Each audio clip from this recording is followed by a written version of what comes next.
Good morning, America. Oh no, sorry, wrong show. Right, what are we here for? We're here for talking about what's about to happen to marketing. And thank you all very, very much for coming along to this Brilliant Noise webinar. And if you're watching on catch up, the atmosphere is electric. There's literally tens, if not hundreds of tens of people here. I'm here with my assistant, Repeatable Unit, which is an automated agency assistant. And we're going to talk about what's about to happen to marketing. It's 2 months since we did our last webinar around artificial intelligence, and a huge amount has changed. What we're going to try and do today is keep on the subject of marketing and what we know is about to happen. There is so much noise around AI at the moment. We really need to try and get specific. That's hard, but let's give it a go. So, just firstly, Brilliant Noise. We're a transformation agency. Not robots that change into cars. For the last 10 years plus, we've been helping clients to adapt to new technologies, especially digital technologies, through strategy, capability, development, and innovation. And, you know, impressive logos, as you'd expect from somebody who you've signed up to watch on a webinar. But we have worked with many of these brands on helping them optimize their marketing, change it, think differently about it, do differently. Where are we now? So last time we were at 225 days since ChatGPT was launched and a new phase in artificial intelligence began. Of course, these things are never neat. We've been working with AI for much longer, and there are other forms of AI, but generative AI has rocked the world. This is our favorite secret agent who is scribbling on her boss's window, as fans from the last webinar will remember, scribbling on her boss's window in 0 dark 30 how many days it is since they found the evidence for the target they're looking for, and have done nothing about it. So if you have a boss who is doing nothing about it, or you are a boss and you want to proudly proclaim that you're doing nothing about it, you can go and write that on your window now. 300 days. It's actually 301. I just checked before we came here. It's fair enough to be confused at the moment. When we were talking about the beginning of the social media revolution, when Brilliant Noise was helping clients go through that and through the mobile revolution and those things, we used to talk about, and we still do talk about, the idea of the fog of revolution. Like the fog of war, where a general can't see what's going on the battlefield. You know, there's so much chaos, so many things happening at once. When it comes to artificial intelligence, we're kind of in a similar situation. I had a couple of colleagues who took sabbaticals during the summer. Some took August off, some took about 6 weeks off. They came back and they felt completely out of the loop with what was going on with AI, because things had moved at such a pace. And there are things that I've added into this presentation just last night based on yesterday's news. So the fog of revolution gets in the way of us knowing what's going on around us. And that is a problem. And that's a problem because it can feel confusing, and then it can feel unsettling, and it can mean that we pause and delay and don't engage with the challenges that we need to right away. This is one of Brilliant Noise's clients, a little post from LinkedIn, I think 3-4 days ago. Grant McKenzie is Chief Marketing Officer at Asahi Europe and International. And I like this statement. It's very Grant, very much in his voice. And Grant's an incredibly direct and clear and blunt CMO. You know what's on his mind because he tells you. And here we've got him saying that everyone is talking about AI. It will change marketing forever. I've heard that 4 to 5 times over the last 20 years. It will change some things. It will speed up a lot of work, support some creativity. But at the end of the day, we need to understand humans to be different if we want to be successful marketers. And machines will never replace great marketers. But you need to be better than the average AI, or you're replaceable. I love that because it's a bit of a rant. We're all talking about it. We're all saying it as if there's a revolution going on, and we've never seen these before. We've been seeing them, you know, pretty much on cue, arriving every few years in marketing. I do think that the artificial intelligence revolution, especially generative AI, is a seismic shift. I think it's bigger than many of the changes that have come so far. But the imperative there, despite being a battle-hardened CMO who's seen all of this before, the imperative here is you need to engage with it and you need to understand it and you need to be better than average in order to be replaceable. I think as Scott Galloway said in his lovely book, The Four, which was all about the big tech companies, it's a fantastic time to be extraordinary and it's a really, really bad time to be average. A lot of people have talked to me recently about the hype cycle for artificial intelligence. So for those of you who don't know the hype cycle, it's a model that's used by the tech analyst Gartner to describe where different technologies are in their stages of maturity. I can be quite skeptical about these sometimes. Sometimes they map the maturity of a technology well, and sometimes they can be almost useless. I remember talking to a Gartner analyst about 5-6 years ago when mobile and social apps were popping into existence at an incredible rate, and they said, yeah, we're seeing things come in at the top of the peak of inflated expectations and then skip immediately to the slope of enlightenment. So we're getting no warning about them coming, and then they're not going through a trough of disillusionment. So it doesn't always hold up, but actually, hats off Gartner, you've tracked it fairly well. They started tracking it in 2020, generative AI, and they've seen it rise up through now to be at the peak of inflated expectations, or what they sometimes call the airline magazine moment, which is where a CMO or a CEO would read about AI in an online, in an in-flight magazine, and then come running into the next meeting saying, what are we doing about this? Well, that's where they feel we are. The next stage would be the trough of disillusionment, where we start to go, actually, we've totally overhyped this and it was rubbish. It's going to be really interesting to see where we go with AI. In some ways, we are setting ourselves up for disillusionment. We are wondering whether everything is going to be as useful as we think it might be. I had an experience this week using Google Duet, which was I perfectly like Google tools, Google Docs and things, but they've added AI into those, and they're offering us AI features in those for $30 a month, and they are next to useless, other than some good proofreading tools. We tried generating images for this presentation using the image generator, and they were literally too nightmarish to put on a family show. Something about the hype cycle for artificial intelligence, or about the hype cycle curve, that looked familiar.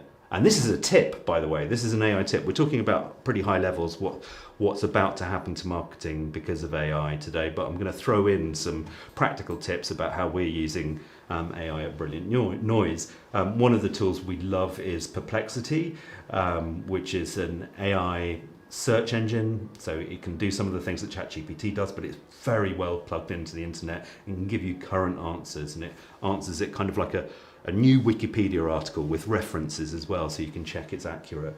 So when I was looking at this, I asked, what is the relationship between the Gartner hype cycle and the Dunning-Kruger effect? As you can see, there is no requirement for you to spell correctly when you're inputting there. And there is no connection between them, but they do look very, very similar. If you've not come across the Dunning-Kruger effect before, it's one way of putting it is stupid people don't know how stupid they are, is the rather cruel way of putting it. But it basically expresses that when you start to learn about a subject, you can become very excited very quickly as you start to learn about the potential of a subject, and that overinflates your expectations of what you can do. And in fact, in the first few months of learning about a subject, sometimes learners are more confident about their knowledge and application of that subject than they will ever be for the rest of their lives, even if they go on to become a university professor in that field, even if they become a world expert.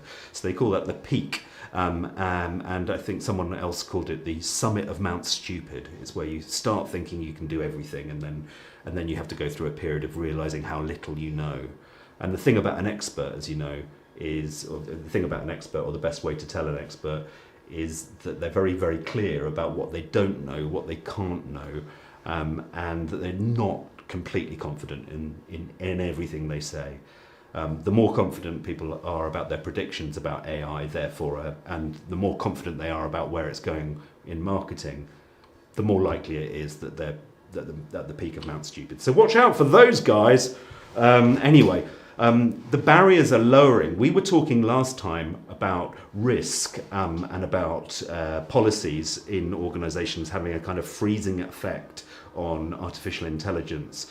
Many large brands, some of our clients included, were issuing blanket policies on do not use ChatGPT, do not use it in the workplace. We're looking into it, but it brings too many risks to do with copyright and marketing, so you might be found liable for plagiarizing someone's work, and inaccuracies, and we just can't afford that, so just no. And we thought that was a high-risk strategy in itself, but already the barriers are lowering in those areas. AI is becoming more reliable, but not reliable enough. I'm not sure it ever will do in the generative AI space. But also we've seen business model innovation. So Microsoft, not so long ago, earlier this month, said that anybody putting applications on their cloud servers, on Azure cloud service, they'll protect their customers from copyright lawsuits. So if you start using ChatGPT to build applications on their servers, then you're perfectly safe. I've also started using the Bing browser with my business account there, and it makes lots of reassuring noises about being secure and private, that no company information will be shared with the model and things like that. So when we're seeing a bit of technical innovation to help hallucinations and things like that be lowered, but we're also seeing business innovation. They're trying to take this worry out of our minds so that there's no obstacles to using AI. And similarly, Getty Images, just yesterday, Getty has an image generation tool in there, said that it would indemnify people creating images against copyright lawsuits. There will be a lot of lawsuits because one way of looking at these large models is they have already sucked in a huge amount of intellectual property which is copyrighted, and so there will be legal arguments about how much of that is how much they're due, but all of those court cases are to come, and all of those court cases will be directed, in this case, at Microsoft or at Getty, and they'll just deal with them. Why are they doing that, you ask? Well, because for them it's a huge value creator. I think that when Microsoft announced integration of its of artificial intelligence, of ChatGPT, into its Office suite of tools, its market capitalization increased by the value of Disney. The whole of the Disney company, all of those billions, was what it added that day, because people see the potential, the markets see the potential in this. They see it's huge. Talking of money, right? So I thought this was about marketing. I thought this was about the future of marketing. Yeah, it is. And there's one thing that I want to bring back from a conference that I went to where I saw venture capitalists talking about artificial intelligence and where the money was going to come from. They've no doubt that the money comes from the foundation and the infrastructure and all those things, so Nvidia's share price is through the roof. But where is the business innovation going to come from? Where's the value going to come from? And they used a phrase which made me sort of shudder and also surprised me, because as somebody who is taking a deep interest and on behalf of their clients and on behalf of their own business in AI, I'd not heard this phrase before. And what they said was that artificial intelligence is like the internet was for content distribution. Content distribution, because of the internet, the marginal cost of content distribution moved to zero. You didn't have to pay anything to distribute. You didn't have to pay very much. It's not free. Not the same thing as free. You could post blogs. You could post content. You can distribute magazines. You can do a live broadcast like this. This would have been prohibitively expensive. I was talking to a friend in public relations who remembers buying satellite time from Australia to get video of a product launch there back to here in time to make a news cycle. And that was in the late 90s. It's not that long ago. Yes, it is that long ago. I know, I'm very old, but it's that was the distribution cost. It's gone. It's zero. There's no question. Send some video to Australia. Doesn't even cross our minds. Of course you can. I threw several megabytes or gigabytes at the producers of this video just before the show. We did it literally 5 minutes before we started. Anyway, But what they're talking about now is something much more sort of chilling to marketing, or much more exciting to some CMOs and CFOs, which is they are saying the cost of content production moves to zero. It becomes almost free to create content. And I can almost feel the outrage of my creative colleagues as I say that, because it feels so threatening. But what they're saying is that it doesn't really matter that whether we agree with it or not. This is how the money is thinking about it.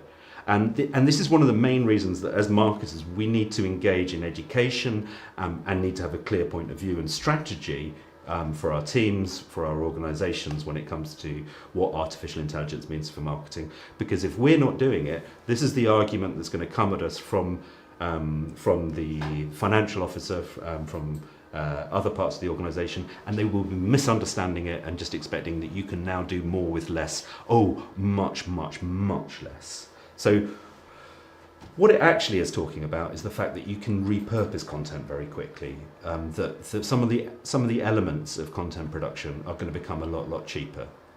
And of course, it has it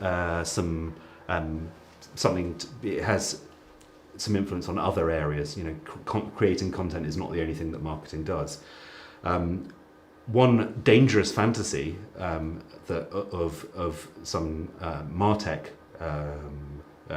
companies and people involved in the space is that they won't need humans at all anymore. I mean, hardly anymore. So I saw this at the same conference. It was I think a German company called Creatopy, where you can just basically put in your website URL and it will create advertising units. It'll A/B test them. It'll bring the creative out. It'll adjust everything. All you have to do is just approve, put in the budget, and everything's sorted for you.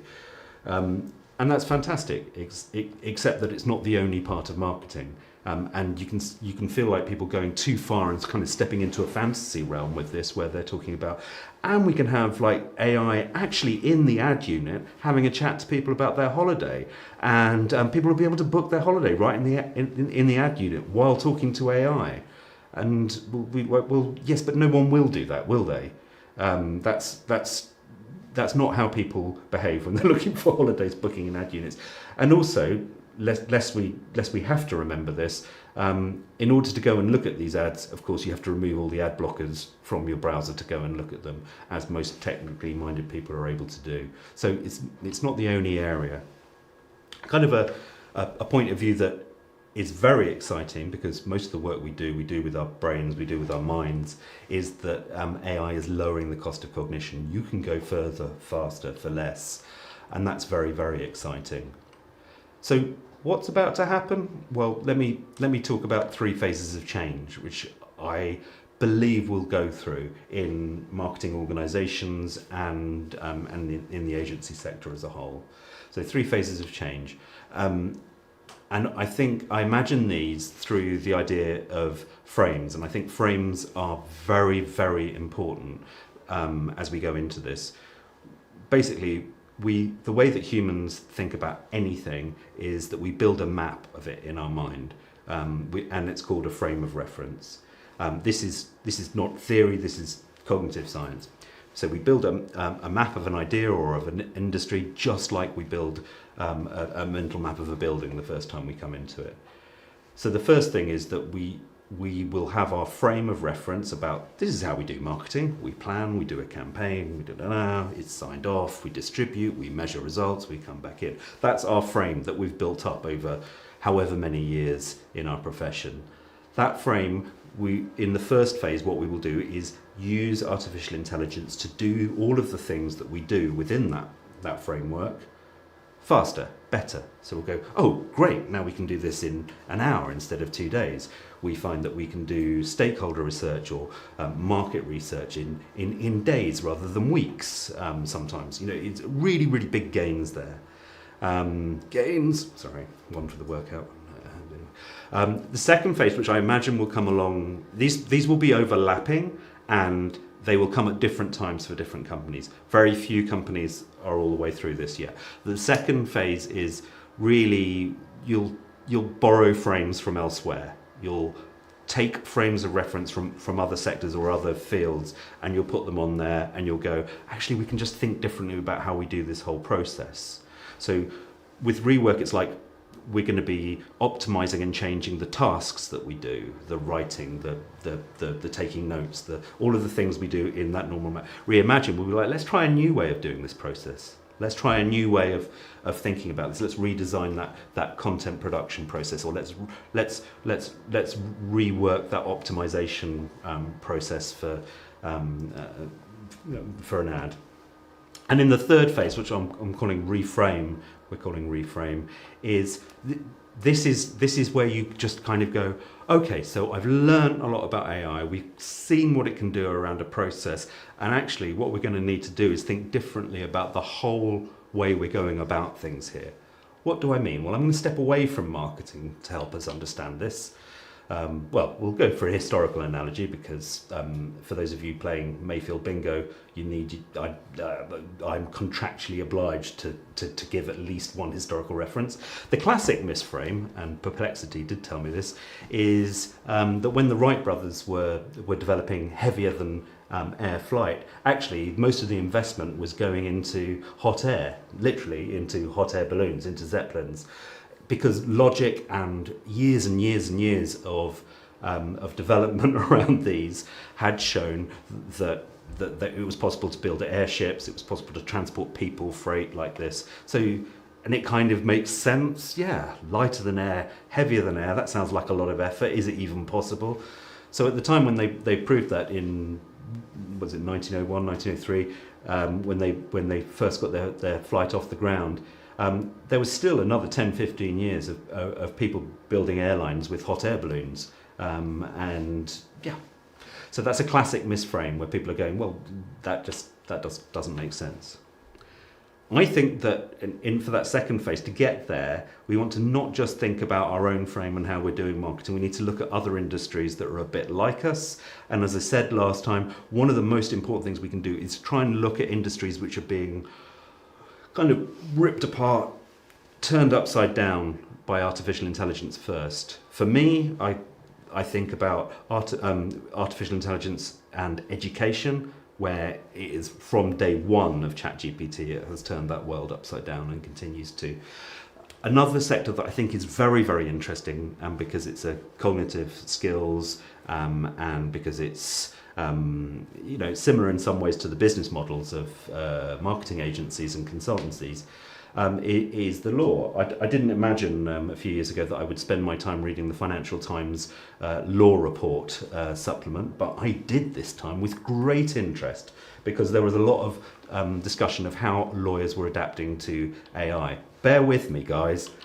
So this is how you can see right now law firms going through those three phases, and there are different people at different stages all there. Interestingly, I had lunch with someone yesterday who works with big creative companies as a finance advisor, and they said that most of their clients were now using ChatGPT to issue non-disclosure agreements. Shock horror, say the lawyers, but really, NDAs are rarely used, and you just need one. And so that's anyway.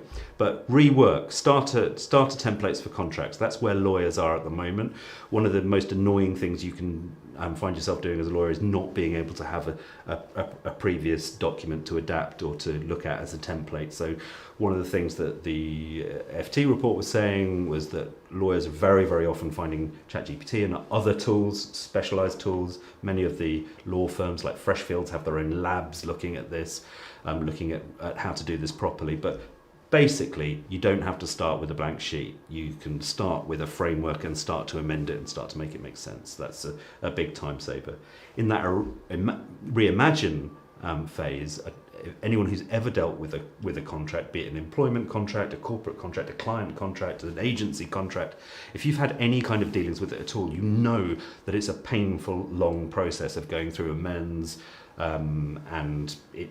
so now they're redesigning those processes so they move a lot faster, so that the errors are taken out in advance. There's much less relying on human input to get them to the point where they can see that all of the clauses they need are in there, etc. So that's the reimagine phase. And the reframe phase, and one of the reasons I'm talking about this was because I found this amazing, especially for anyone who's ever paid for a lawyer's time, which I imagine many of us have. It's very painful because it feels like every second that they're working on your contract or whatever, it's costing you money, because it is. And it can feel quite nerve-wracking. But Accenture's in-house team doesn't have the same incentives there, because they don't charge by the hour, and they just won an award for FT Innovation for reframing the whole process from being about time and detail and going through every single thing to make sure that a contract's watertight.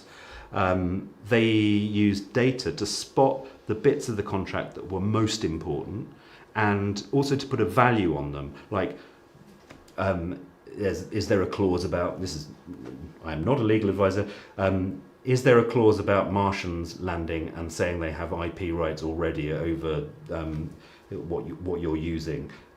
Yes, there is. Well, should we argue about that for a while? No, let's not, because it's very unlikely. So they would rank that as very, very unlikely, but something else is very likely. So they're able to look at the whole contract, and instead of seeing it as, is this correct? It's seeing as, that bit's worth an argument about, that bit's worth tightening up, the rest of it we can probably leave. And that's saved them thousands and thousands of hours. So there's something similar going to happen in marketing, isn't there? Because we charge by time in marketing agencies. Clients buy by time quite often. We'd all prefer to sell and buy by results, but it's just too hard to work out. So there's a business model waiting to be worked out there. And when it comes to being able to prioritize things that we're working on, you can imagine artificial intelligence speeding up that process a lot. Also wanted to give you a slight creative example. So this is another top tip. We recently rewrote the front page of our website. Anybody who's ever worked on their own website in marketing will know it's the epitome of the phrase cobbler's children. It takes weeks and weeks and weeks. It's pain beyond belief for the copywriter, because everybody has a point of view, everybody likes to chip in, and then you get to the end and frankly it's still very jargony and bland, and you feel a little bit embarrassed, but you put it up because you're just tired of writing it. So we went through a process of writing ours, and what we found was that it was a lot quicker working with AI. AI didn't write it. What we used AI as a possibility engine. So it was like a reverse of the normal process. Trade secrets, but you'd go out and you would look at all of your competitors' websites and you go, oh, I like what they've done, and they're saying that really well, and oh, I love the way they bring the work to the fore. And then you try and emulate some of them. So this time what it did was we just wrote our proposition, and then we said, well, what would happen if Agency X, Agency Y, Consultancy Z, and I don't know, a writing team of combining Barack Obama with Grayson Perry, what would they come up with? And we looked at them all, and we got to somewhere that we were really comfortable with really quickly. But one of the things that was shocking about that, because I'm sure you've heard 100 tales about AI copywriting speeding you up, is we found the one version of us was written by that was closest to what we would have ended up with. And me and my business partner Jason, we recognised this immediately. That's the one we would have written, and it was written by the most boring of the companies that we were looking at. And then we realised we'd gone with a much more interesting reason, because we were looking critically at other people's work rather than trying to win through with our own work. It was a surprise. It was really, really interesting. Another thing about thinking differently, and I think this is one of the reasons why being able to be aware of what your frame of reference is and being able to change it quickly, being self-aware and going, I'm going to change it and try out a different frame of reference, is really important. Is that otherwise you don't spot the opportunities. So I went to this conference a few weeks ago, and I did what I'd always done with conferences, which is turn up, looking forward to it, read the program, and then I realized I didn't have to just read the program. I could have a database really quickly of all of the people who were speaking, their companies, what they were talking about, and it wouldn't cost me very much at all to do that. So I was like, oh, amazing. And then when we came back, the organizer had published YouTube videos, so we took those, we took the transcripts of all of the videos, and we turned them into summary articles. And I'll be very happy to share it with you because they're fascinating. We'll put it in the show notes for today. But because of the cost of content moving towards zero, the cost of producing content meant that we didn't have to spend days and days writing up our notes or comparing things. We could just get on with it. So I want also to just talk about the sort of 3 levels of change that are going on here, and then we're going to round up pretty soon. But I think there's 3 levels of change that we need to think about, as well as those 3 phases, and that there are changes going on at a very big level with artificial intelligence in marketing, but also at a micro level. So it's those micro levels where you're working all of the time and just being able to develop a different frame, enough of a different frame to be able to go, oh, yes, I could use it here, I could experiment here. And Meso's the bit in the middle. That's working with the team. That's the processes. It's the how could we actually make this work today? This is going to have an effect as well in terms of how we think about things, and I want to be really clear about that. There's a famous saying by Marshall McLuhan that we shape our tools and thereafter our tools shape us. Actually, he didn't say it, as Perplexity told me, and we worked it out. But we're going to go through a process where we are being changed in the way that we work with these, and we need to be aware of that. We need to build our tool set, be able to think about the different ways that our mind can work and when it can work. And we need to watch out for traps. We need to watch out for that kind of waiting to see what's going on, thinking about it in the wrong way. Oh, this is just this, or this is just that. And most of all, I think we have to watch out for fear. A lot of this is very unsettling for people, especially when you start talking about for instance, talking about the cost of content production moving to zero is a really difficult thing to talk about within a group of creatives, because it feels very threatening, when in fact, hopefully, we can get to the point where it's going to be boosting people, where it's going to be helping them to get things done faster. Fear is the least helpful emotion in this context, because we can't think clearly. We only think our horizons close in. And I think one of the other things that's going to happen that we're going to need to be aware of is solutionism, which is a phrase I borrowed from a critical thinking guy called Evgeny Morozov, but we've seen this in every phase, is that this is really complicated, this is really weird. There are lots of tools around with AI that we can use to get on and do things, but what's really going to happen, what's really going to be useful, we're not sure yet, but people are going to turn up time and time again saying, I have a seamless solution that does all of this for you. And, well, I mean, judging by the first efforts that I've seen, the first tools that I've seen where people have tried to string this all together, no, they can't. And it's quite limiting. I'm not going to be paying for my $30 a month to Google. I'll have a go at the Microsoft one when it comes out, see how they're doing with that, to power all my AI tools, because I'm much better sitting with access to GPT, Perplexity, and a couple of other tools, and learning how to use them, learning their strengths, and inventing new ways to use them. Phase 3, I think we're coming up on time, and I do apologise. I'm gonna move quickly through this, but phase 3 is going to be about something called the ontology. Look it up. It's about how things relate to each other. It's going to be about how we can redesign everything in our organisation so it really is connected all of the time. Here is a very long and impenetrable quote by Marcus Liffler from Palantir Technologies. Don't worry, because I remembered AI. And do not be, this is top tip by the way, do not be ashamed to get AI to rewrite everything you read for a reading age of 9. It's the most effective way that I've found of cutting out jargon. So what Marcus, I mean, with all respect to him, I think he's one of the most fascinating thinkers in this area. But what he's saying actually is, if we get really smart computer helpers and people who are really smart and we use special ways of understanding the whole company, we can make everything work better and faster. And that's going to be wonderful. So I just want to finish up by saying thank you very much for coming along. We think the main advice for what's about to come in marketing is that you need to always be learning. Don't be waiting for the solution to turn up. The way to learn is to get your hands on and start applying it in your daily work.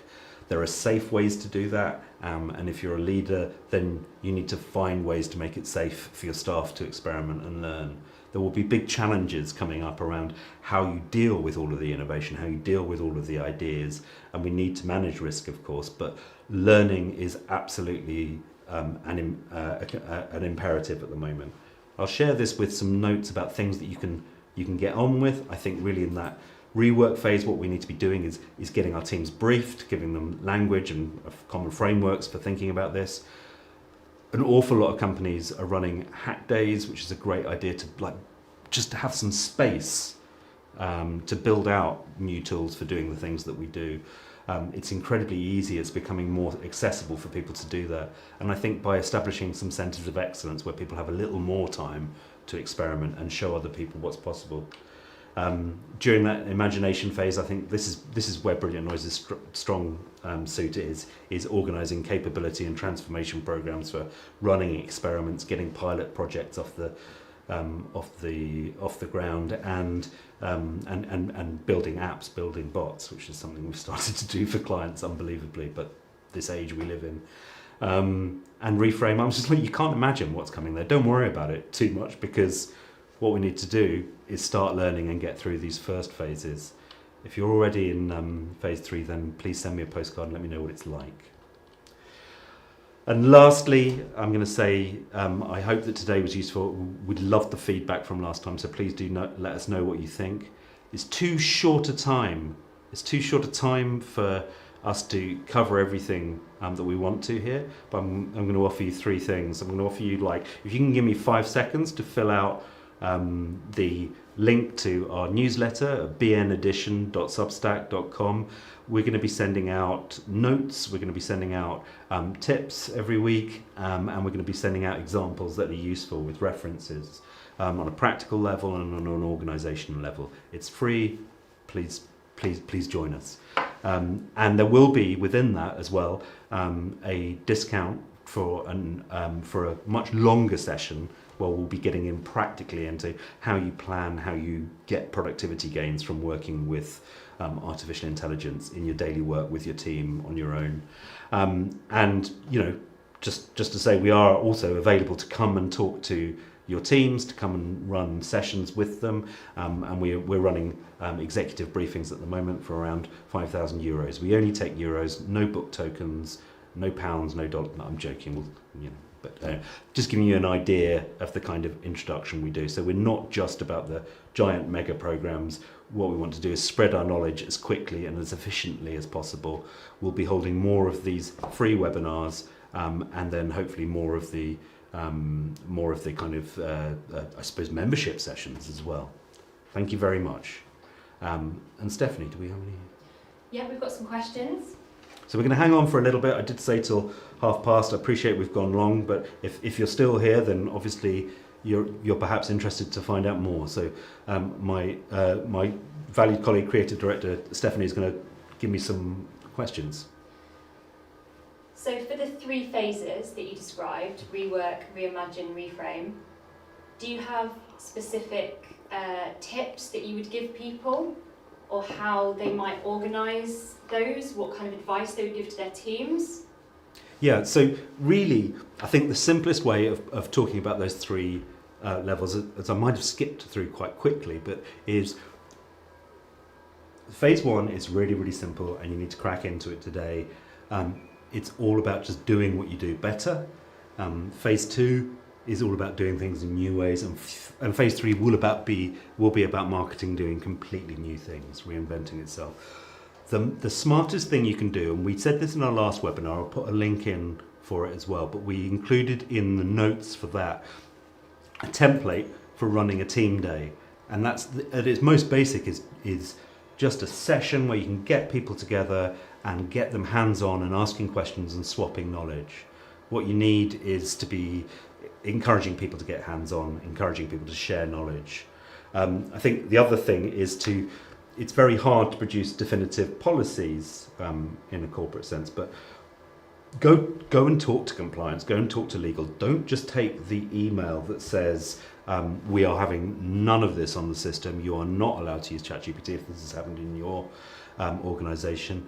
Go and talk to them, go and talk about how you can create a safe space, how you can create a sandbox to experiment in, what you can do, because there is a huge amount of risk in having teams and a workforce that are not engaged and not having ideas and being able to understand the technology.